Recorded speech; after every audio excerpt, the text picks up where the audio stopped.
अब एक बहुत ही इंपॉर्टेंट सेक्शन को हम डिस्कस कर लेते हैं, जिसका नंबर है सेक्शन 20 ऑफ बीएनएस, जो बात करता है सीधे ही डॉली इन कैपेक्स की।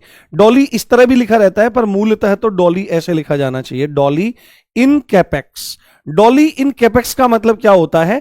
अपराध करने में अक्षम। यानी कि यहां पर यह बात बताई गई है कि एक ऐसी अवस्था जब आदमी चाहकर के भी अपराध नहीं कर सकता है। और ऐसी अवस्था, अपराध के 4 तत्व क्या हैं? ह्यूमन होना चाहिए, क्रिमिनल इंटेंशन होनी चाहिए, और नेचर का पता होना चाहिए, नॉलेज का, कि मैं क्या कर रहा हूं, उसका परिणाम क्या होगा।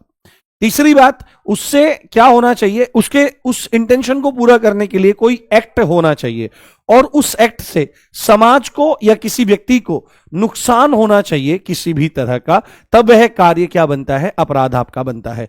तो यहां पर सेक्शन 20 में यह बात बोली गई है, 7 साल के बालक का कार्य अपराध नहीं है, क्योंकि 7 साल से छोटा जो बच्चा है वो डॉली इन कैपेक्स है, मींस वह अपराध करने में पूरी तरह अक्षम है। अगर 7 साल से छोटा बच्चा कहीं पर गोली चला करके किसी को भी मार देता है तो यह हत्या नहीं मानी जाएगी, और ना ही कोई किसी तरह का क्या होगा, आपका अपराध माना जाएगा। क्यों?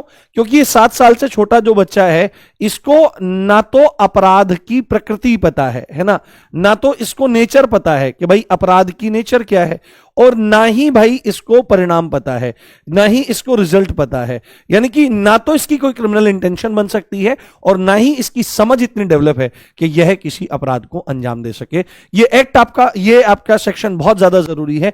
आईपीसी में यही सेक्शन 82 में बताया गया था, यही आपको बहुत अच्छे से ध्यान रखना है। Thank you.